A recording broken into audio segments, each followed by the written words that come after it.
Creating equity in research collaboration sounds straightforward, but it often isn't. Whilst everyone can agree that splitting the power, resources and benefits between all partners is the right thing to do, there is often difficulty in translating aspirations for equitable partnerships into practical action.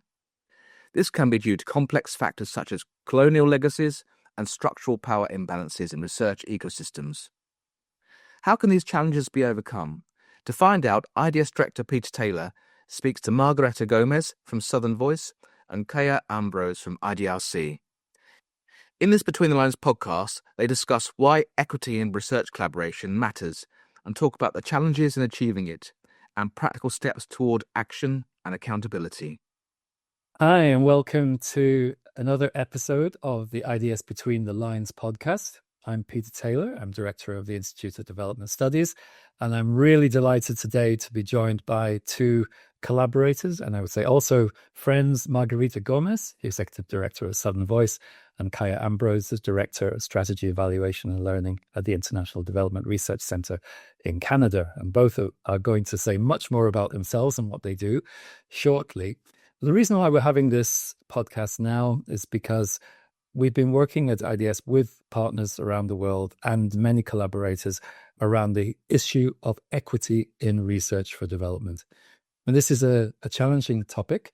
It's something that, as an institute, IDS, we really aspire to achieving and strengthening greater equity in the research partnerships and collaborations. And we know that many other organizations also aspire to this, but making it work in practice and moving to action is often quite challenging. And so I'm really happy today that I'm joined by Margarita and Kaia, who I know are both really committed to this as well. And we've been collaborating together in different ways over quite an extended period of time. And I think we have an opportunity today to learn from their experience and to really understand better what this idea of equity in research for development means, both in terms of how we think about it as a concept, but also especially how we put it into action and into practice. So I'm going to ask you both, Margarita and Kaia, just briefly to introduce yourselves, who you are, where you work, and what's your role there, just to kick off this podcast. Margarita, if I could start with you. Thank you so much, Peter. It's fantastic to be here and have this conversation with you and Kaia. So let me just start where I am and where I am from also. So I am now in Mexico City. I am a Mexican, but I would say I also a global citizen. I've been in different living in different countries. My last country was in UK, where I was, and what I do now, I am the Executive Director of Southern Voice. And for those that don't know Southern Voice, I would like to mention what is Southern Voice. And Southern Voice is a organization that hosts an international network of 71 think tanks, policy centers based in the global south, meaning Africa, Asia, and Latin America and the Caribbean. We currently cover 35 countries, and what we do is to work on the development issues in order to influence global debates and to really maximize the impact that the development cooperation and the development research should have in our countries. Thank you, Peter. It's a pleasure to be here. Thanks so much, Margarita. Kaia. Thanks, Peter. And so great to share this space with you, Peter and Margarita. I'm really looking forward to our conversation. So my name's Kaia Ambrose. I am the Director of Strategy, Evaluation, and Learning, as Peter said, at the International Development Research Centre, headquartered in Ottawa, Canada. For those that aren't familiar with IDRC is a Canadian Crown corporation, and you can find out much more at idrc.ca. But what my division does is cast kind of a bird's eye view across the organization, and we support with all things related to evaluation, with internal cross-organizational learning, and with shepherding our analysis of trends and working on issues of foresight across the organization as well. I'm an evaluator by profession, and I've been in this role for a couple of years now. I just wanted to add, Peter, if it's okay, I'd like to add that where I'm speaking to you from today is situated on the unceded territory of the Anishinaabe Algonquin people, whose stewardship on the land and waters we now call Ottawa date back to time immemorial. And I wanted to add that because as an organization that supports and shares knowledge in Canada and internationally, for us, this acknowledgement means affirming the value of local and Indigenous knowledge for us as a vital part of an equity conversation. And I'm sure we'll touch on that a little bit more as we continue. Thanks, Peter. Great, thanks, Kaia. And yes, indeed, we will come more to that about, why those are not only words, but also have real meaning in terms of the way that IDRC works and the beliefs that it has about equity and inclusion. So let's dive into this challenging topic of equity. And Margarita, if I could come to you first. You've just mentioned that you lead a network of over 70 think tanks in the Global South. Why is equity in research for development an important issue for Southern Voice and for the membership of the network?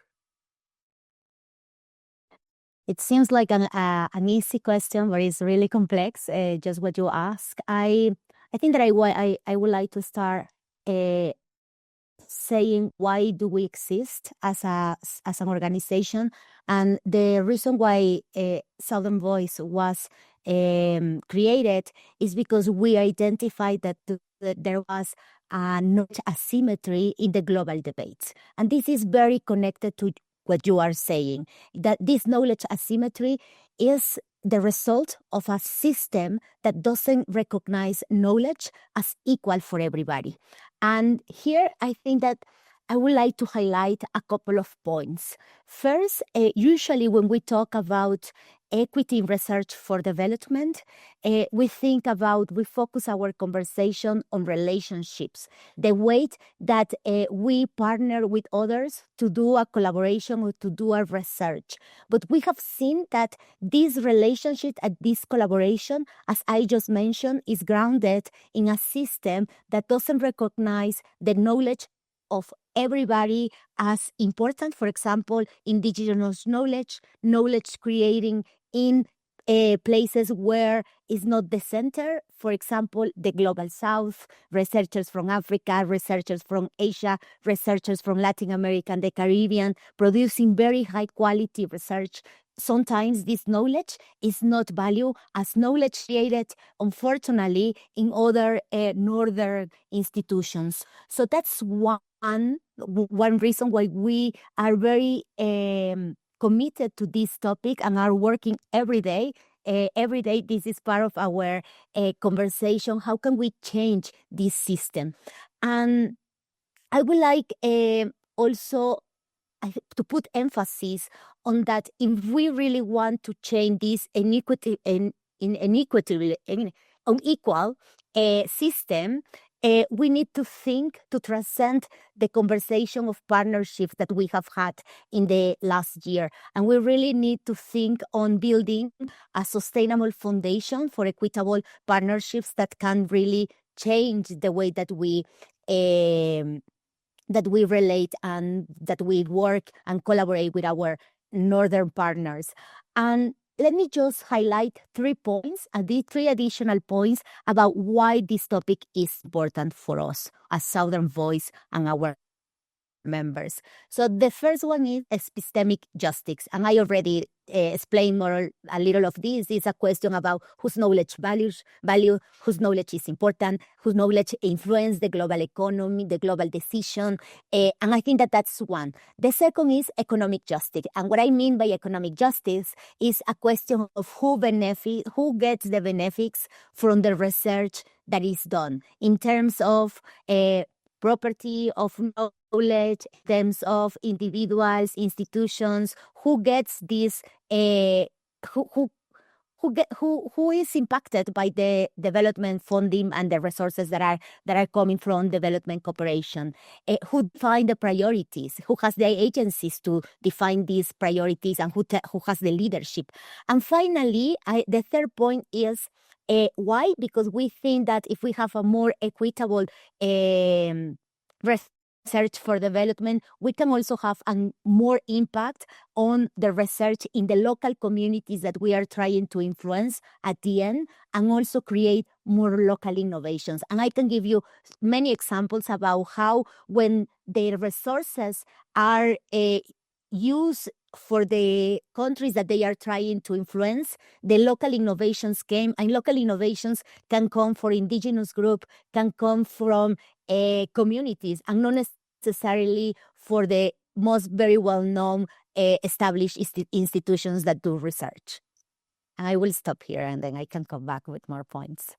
Right, thanks, Margarita. And those three reasons, I think, are really super clear for anyone who's listening, as to think about, well, why is this really important? And actually, as you were just saying there about the importance of not just understanding how different kinds of knowledge can contribute to research, but really valuing and identifying ways to bring those voices into the engagement around research processes. Really important. Thanks. We will come back in a minute to your thoughts about how to actually act on this, to sort of actually make some progress to achieving it. Kaia, first, let me come back to you, because IDRC is a long-standing supporter of research in the Global South. And, full disclosure, I worked myself at IDRC and, had the privilege, really, I think, to see how the organization works. And I think it's really widely recognized for its many contributions to supporting research through its mandate. But I wonder, from your perspective, why is equity in research for development an important concern for you, as well as for IDRC?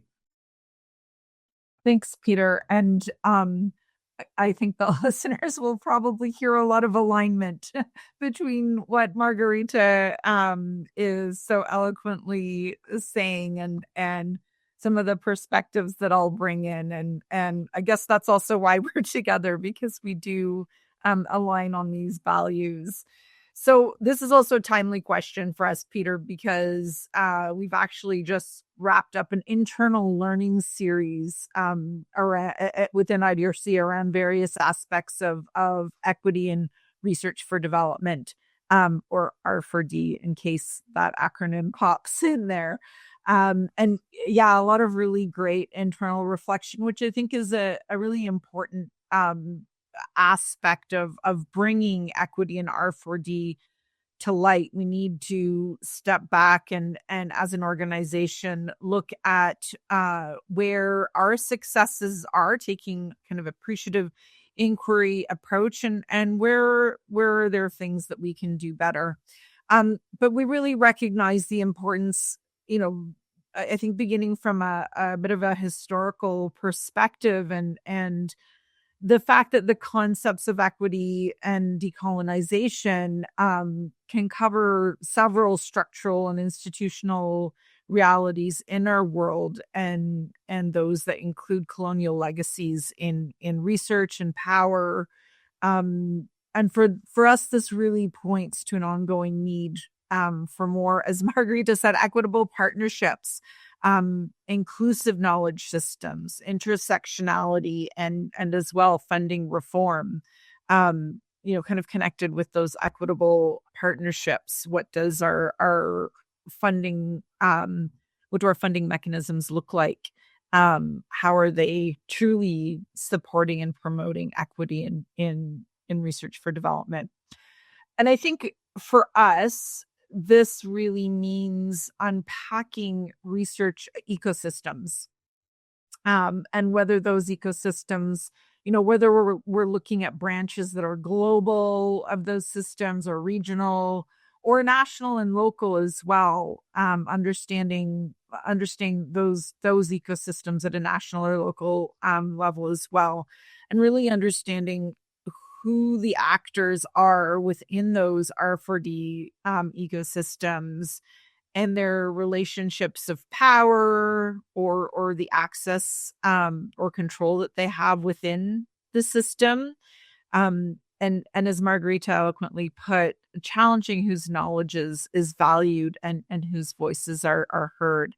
And I think, bottom line for all of this is that we need diverse knowledge and we need local knowledge in order to solve the most pressing problems that we're faced with, both at a local level, but that can have implications for global good as well. So in the end, it really behooves us and benefits on a global scale if we can find local solutions to our pressing problems. Thanks. Great, Kaia, thanks. So you mentioned this phrase, equitable partnerships, and this certainly where I sit in the UK, this is a phrase which is getting used a lot these days. UK government, for example, is frequently referring to that within its sort of intent to really work as a partner with governments, with organizations, globally at country level in different parts of the world. And it's a term which I think really sort of is invested with quite a lot of meaning in terms of, well, obviously achieving equity, trying to address power imbalances, and so on, exactly as you both just said.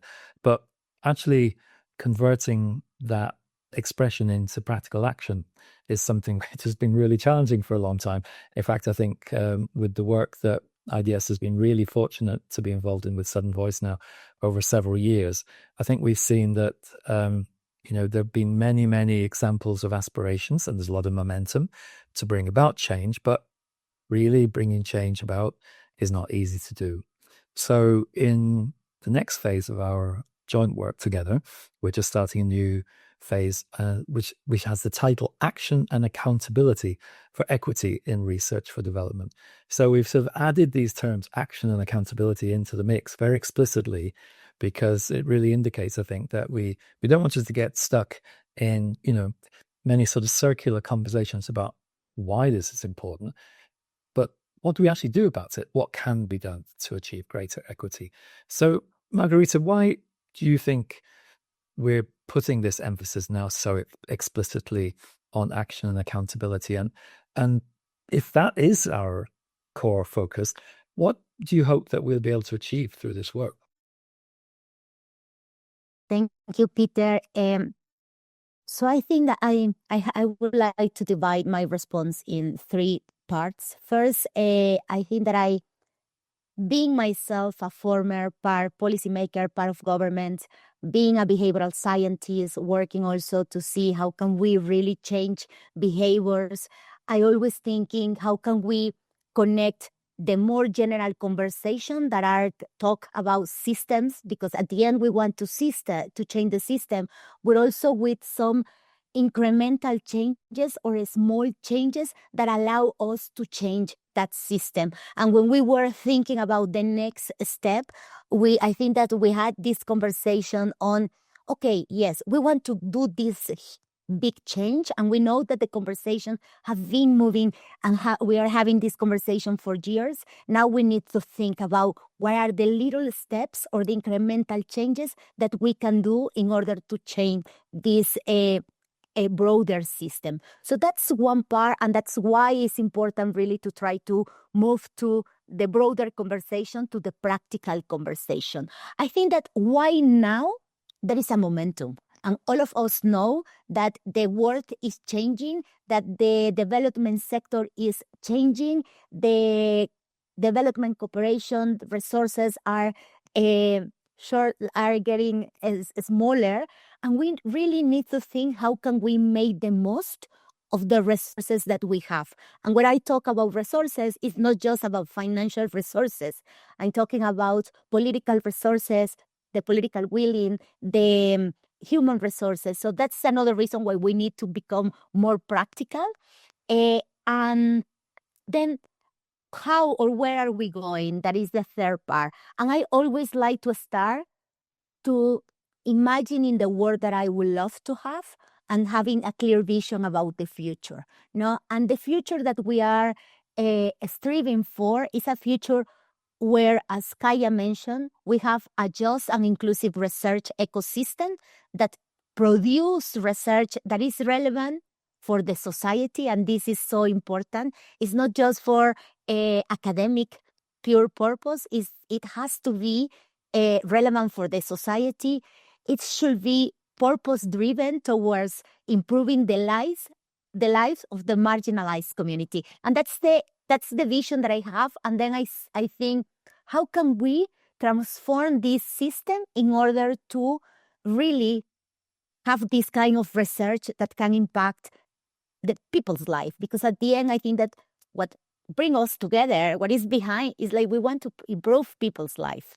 And how do we do it? That's the difficult question.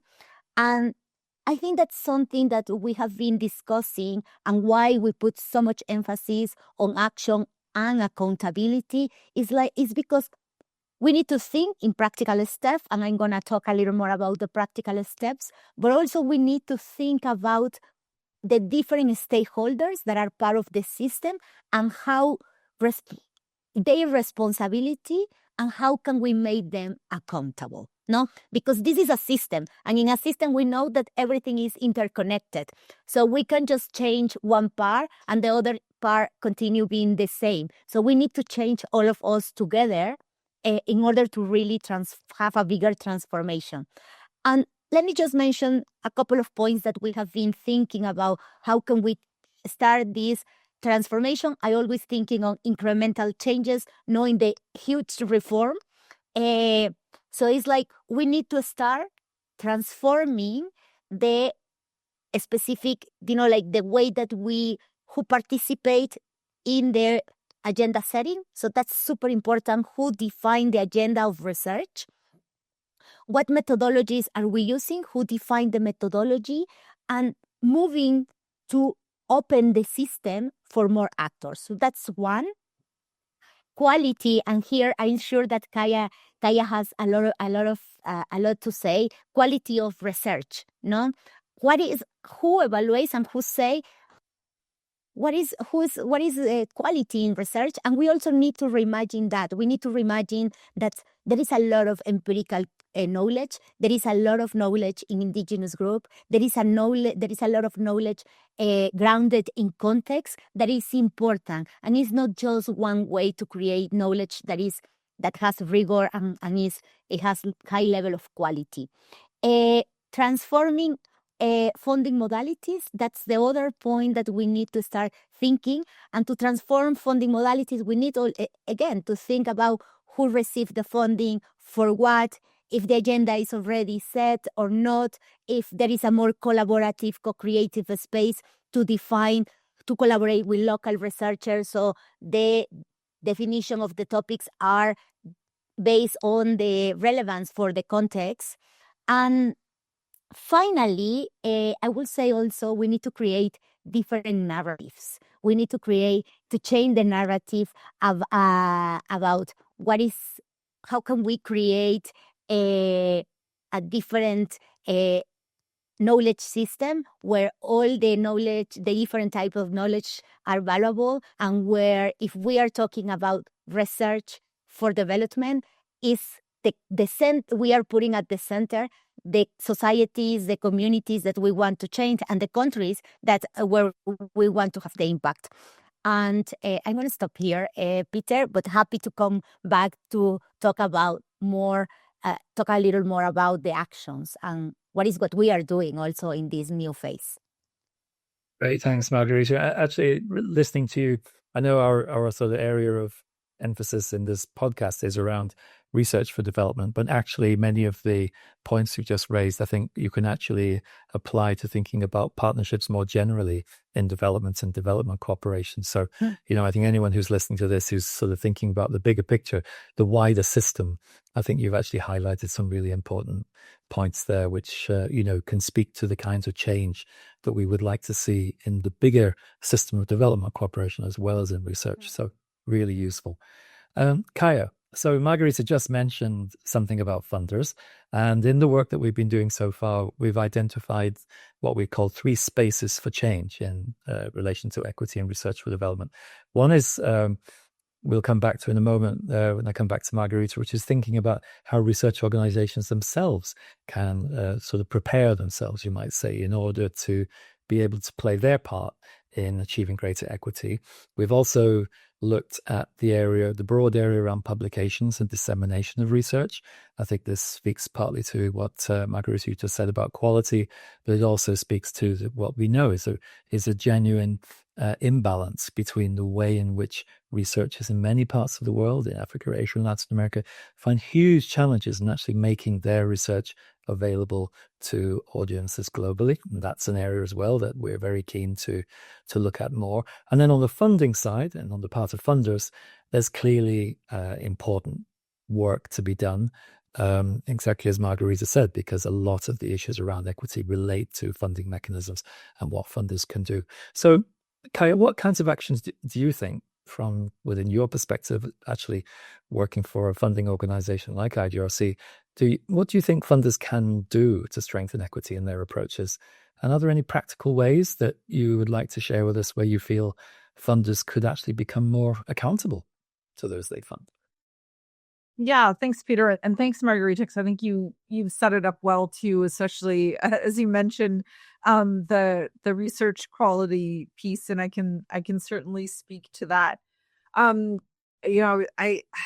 love that it's a practical question, and it might seem a bit administrative or bureaucratic to talk about like a typical project cycle, an program initiative cycle that we as IDRC would fund, but breaking that typical project cycle down can help us, I feel, see all of the different moments where we can take an action-oriented approach to really promoting equity. So in our case, in IRC's case, this means really looking at research design, as Margarita already mentioned. Who's involved in that design, whose issues and problems and lines of inquiry are included in that design. And I think it also means looking at how we engage with knowledge users for research uptake too, not waiting to the end of a research initiative to do that uptake, but seeing how that can be done. That engagement can start at the beginning. I think it also means looking at capacity strengthening, and particularly, I think the same things that we might look at as a funder, we can also share those with the entities that we grant to as well, and build their own capacity for actioning equity. And then, of course, I think it also means another moment is how looking at how monitoring and evaluation is done. I think there's a whole suite of things that we can do there as well that brings in a more equitable approach to evaluation.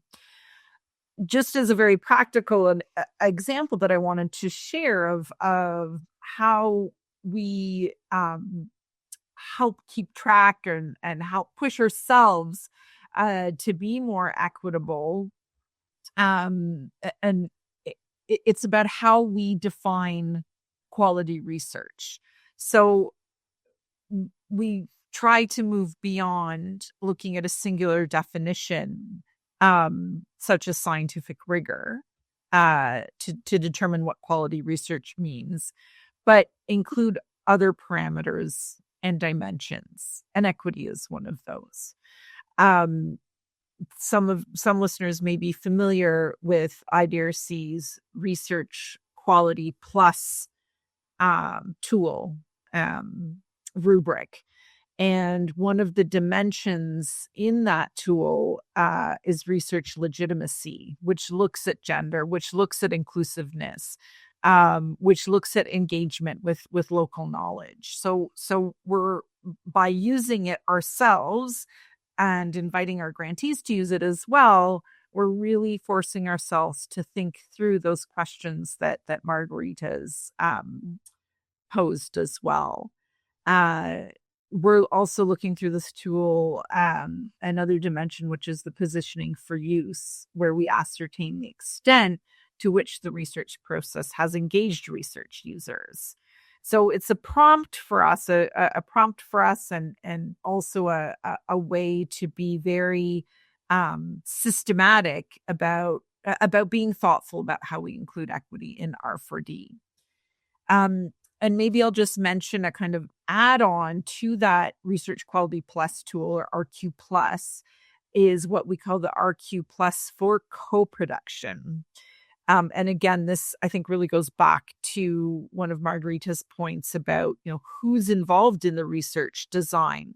So this tool really brings a focus to that and pushes us to think through a collaborative approach to research design, whose voices and perspectives are represented in that design, whose problems, needs, and lines of inquiry are part of that design.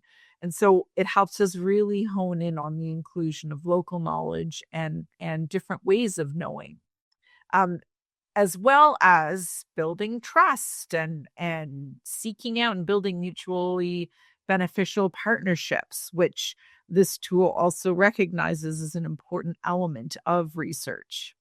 So I think having these frameworks, which are based on principles and visions of equity, and the frameworks entail very practical rubrics, is certainly one way funders can be more systematic and thoughtful of how they include equity in research for development. Great, thanks, Kaia. And I know that many funders are really thinking, well, how can we do this? And I think it's really helpful to think about what some of those practical frameworks and rubrics can be used to help others to actually identify areas where they can make change. Margarita, coming back to you again, in the related work that we've been doing recently, one of the things that we've been really focusing on, and I have to say, which I've really enjoyed working with you on, is looking at how Southern research organizations can become more resilient. And from Southern Voice's experience, what do you see as the connection between this work on resilience of research organizations and our wider efforts to promote greater equity? I know this is still a work in progress, but are there any lessons you can share, from the work that we've been able to do so far? Yes, Peter, and maybe I will start by highlighting why are we, because it seems that now is another topic. Now, why are we talking about strengthening research institutions in the global south? And I think that when we started working, we were very focused on funders. Now we were saying we need to change a lot of the way that funders collaborate and connect with researchers in the global south and in the global north. But then when we think about the whole system, we are thinking, yes, we need to change we need to transform the way that funders allocate resources. We need to change also others, stakeholders' behaviors and ways of working. But also we identified that we need to emphasize and strengthen the institutions, the research institutions in the global south. And that's why we started this work stream on strengthening research institutions in the global south, where what we are aiming is that by having stronger institutions that generate research institutions that generate knowledge that is timely, that is relevant, that has high quality, then we can also change the power, the knowledge power imbalances that exist there, because you will have institutions that are stronger, that can sit in these co-creating spaces that now we are having, and can have a conversation and collaborate in the definition in the agenda, and collaborate in the discussion on what methodologies should be used. So that's the why we thought that it was important to put also an emphasis on strengthening research institutions. And what are some of the learnings? As you said, we are still in early stages of the process, but one thing that we or a couple of things that we identified there. One it's like clearly there is a strong willing from these institutions to look inside of the organizations and also to say, okay, we need to change. In this world that is changing, we also need to change the way that we work. We need to use new approaches. We need to be stronger. So that's something that with the 14 institutions that we are working as a pilot now in 7 countries, we have seen that there is this willing to really transform the way that they work. So that's one. We have also identified that there are, in the framework that we built, we identify key elements that research institutions need to work on: people management, leadership, technology and innovation that we know that now is very relevant, communication, the way that we communicate our research also needs to be changed, and also creating more spaces where we can bring together different actors, funders, policymakers, researchers, and work together in order to have a research that is more impactful and that also respond to the context, the needs of the society.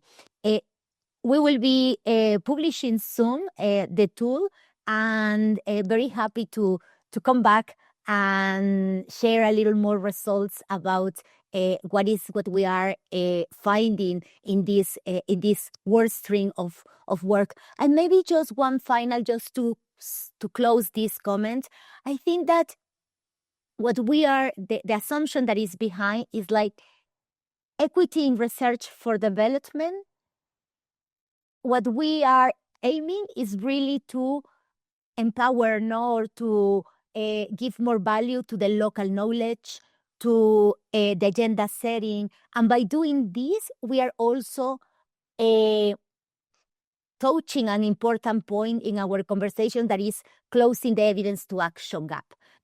We want to have produce knowledge and evidence that is used and is useful. And I think that thinking in that system, what we are also trying to do is closing this evidence to action gap.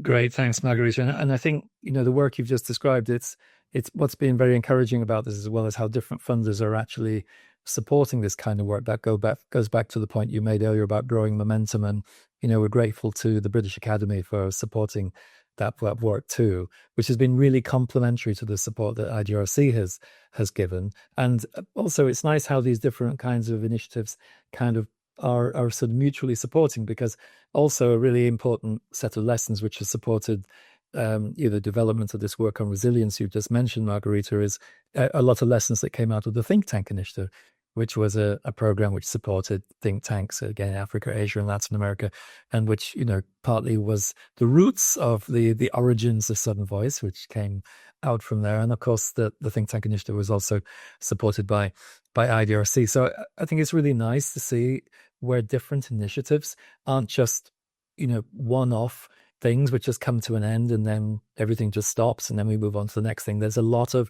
learning and lessons which have been generated through these different initiatives, which are proving really, really valuable. And so, Kaia, to come back to you with the kind of it's again coming back, I think, to the question of, from a funder's perspective, about this challenge of moving from the aspirations, which you just talked about really well, about how IDRC is thinking about that. This we've sort of drawn on an image that we often see. Anyone who's been to the London Underground will see an expression, "mind the gap." You see it very often in written on station platforms, and you hear people saying it on the trains as well. But we're using this expression to kind of have a way of a catchphrase, you might say, for the equity gap, the gap between the aspirations of research funders to work more equitably and what they're actually able to achieve. So could you say a little bit about any lessons from IDRC's experience which would be helpful for other funders in closing that equity gap? Yeah, and I mean, I think we said, I think at the beginning that there's a lot of momentum for this, but then at the same time, sometimes the challenges seem unsurmountable, particularly given some of the backlash that I think we're seeing in many countries around gender. And I know that's not the same thing, the gender and equity, but I think it gives a flavor of what the challenge is in terms of closing that gap, and just the challenge of facing people and groups that do not want to give up what they perceive as their slice of the pie, and they don't want to give up certain powers. So yeah, just to say that I think we're really conscious of what those challenges are. At the same time, I want to say two things that we're consistently doing to try and address those challenges. And one of them is to simply be funding initiatives like the Southern Voice initiative, for example, that are dealing with these questions and addressing them. Another example, since Margarita's talking about that example, just point to one other example, the Decode project, which it's led by the UNESCO Chair for Community-Based Research and Social Responsibility in Higher Education, again funded by us, and it's a project that's really looking, again, what we've been saying, what knowledge, whose voices are there. So its goal is to try and enhance the potential of locally contextualized, actionable knowledge to address challenges that are identified by the communities that this project works with. And so it really helps us, a project like this really helps us bring a lens to questions that funders can ask themselves. What's in my call for proposals? Like, how have I considered my call for proposals, and how I incorporate local knowledge or different knowledge systems within my proposal itself? How are we assessing proposals? What does project governance look like? What do granting arrangements look like? What does capacity building and training look like? So I think these lessons, and again, going back to my first question of this kind of internal learning, that series that we had, which really helped us reflect on how we're doing this type of programming and the questions it's helping us to reflect on. And I think the lesson there is that, we really purposefully made space for that learning series. I mean, part of my division's name is learning, strategy, evaluation, and learning. So really making sure that that there's a rhythm and that there are spaces for that learning to occur, so that we can ask the tough questions and we can discuss those questions. The other piece, the other example that we're doing on a consistent basis is really looking for those allies, those funder allies, and who else is interested in this issue, who else adheres to a set of principles that involve commitments to collaboration, to locally led agenda setting, to recognizing and valuing diverse knowledge systems. That kind of strengthening collaboration with other funders is something that we feel can bring a positive force and voice to this gap, and think together how we can close it and how we address the challenges. Right. Thanks, Kaia. And exactly on that last point, one of the things we've been talking about is trying to, support an emerging community of practice of funders around this question, where, lessons can be shared and learning can really be, a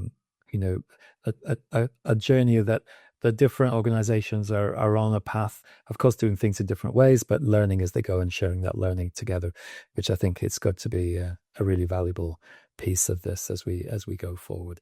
Now, you've been amazing conversationalists in this. The time has gone so quickly, and I'm really hoping that many of those listening, you may be funders, you may be researchers, other stakeholders who are interested in research for development, hopefully have been listening in. And I would like to just ask you, Margarita and Kaia, perhaps just to share with those who are listening, it's the really big ask of the whole podcast. What would be your one key recommendation that you'd like to make for those who may be listening, who are really keen to see more action and accountability around equity and research for development? What's the one big recommendation you'd like to leave with everyone? Margarita. Peter, that's such a difficult question. I would say like my one key message, and then I'm gonna say one recommendation. My key message, and I already said before, I think that we need to think about these incremental changes. What are the incremental changes, the small changes that we can do step by step that contribute to change the system? So I, just like as an anecdote, I used to work in reforming governments, and I remember always having this huge reform, and it's almost a recipe for failing sometimes. So it's like, how can we think of this, being ambitious, think big, but really think on what are the little steps that we need to take in order to change the whole system and have this ambition. So that's one message. And recommendation, it will be, I have a couple of recommendations. Sorry, Peter. So just like very quickly. My recommendation for the research institutions based in the Global South, I will say, how can they take more agency? Agency means really having a voice on the agenda and developing the skills and the approaches to do that. Building a stronger connections and a stronger relationship with partners, not just in the Global South, but in the different corners of the world, so they can be more, they can be stronger. So that's one. To our northern researcher institutions partners, one recommendation will be, when you are putting together a research proposal, a research collaboration, can you bring people on board earlier in the stage? Can you sit them in the table in not at the end, but in the whole process of doing a collaboration? So that's a very one tangible thing that I will recommend. And to the funders, always asking questions and be critical. No, when you are putting together a call, as Kaia said, it's like, is there a way that I can do it more inclusive? Is there a way that I can maybe mention having other PIs that are not just based in very top universities, or maybe a PI that doesn't have a PhD? I don't know. We need to be innovative in that way. That will be my recommendations. And then for us, I have recommendations for us sitting in this table. And my recommendation is like, can we, IDS, our partner in based in UK, Kaia, our founder partner based in Canada, myself leading this amazing network, can we create spaces where these different stakeholders and these different groups can come together, can build trust, can understand each other, and can learn from each other? And I think that these spaces are more needed. And you just mentioned, Peter, the community of practice, but I think that these kind of spaces are really needed where we can understand each other better. Thank you. Thanks, Margarita. And you did so well to squeeze in so many recommendations in a short period of time, but it's great that you took the opportunity. Kaia, final word to you. You're very brave, Peter, asking us just for one recommendation each, knowing that we're not going to follow those rules. So I will also build on Margarita's, because I really fully appreciate and agree with them. I love this message of small incremental changes, and it reminds me of a book by Case Lewis called Wheelbarrows Full of Frogs. And that analogy of trying to balance a wheelbarrow with a bunch of frogs in it and keeping them inside the wheelbarrow while you're maneuvering across difficult terrain. And I think that is a good imagery for, what we're trying to do, and how we're really trying to promote this social learning and concerted action around closing the equity gap in research for development. It is small, it is incremental. We need to celebrate successes and continue having conversations like this where we can learn and think about where the gaps are and how we can, again, collectively address those gaps. So that would definitely be one of my recommendations. Who are our allies? And, we don't have to all share the exact same way of closing the equity gap, because then there wouldn't be much learning. But I think, who are your allies that have shared principles around equity, and where is that space among those allies for social learning and concerted action? Seek those and build communities of those. And then I think the other thing, I always like to go back to the really practical, and I just want to say this in simple terms, do your stakeholder analysis on a continuous basis. Who are the R4D players in your ecosystems? And what are the power dynamics that exist there? And again, the ecosystem can be global or regional or local, but I think really paying attention to the actors and what relationships they have, and paying attention to how those relationships evolve as well, can provide us with many lessons and ways to continuously be creative about how we close the equity gap in research for development. Thank you. Thanks, Kaia, and really a huge thanks to both of you, Margarita and Kaia, for participating in this and sharing, I think some really honest appraisals of not only what we're aspiring to do, but some of the challenges which are undoubtedly there, but also for sharing some really practical suggestions and a number of recommendations, which I'm really glad that you took the opportunity to share, just to inspire others.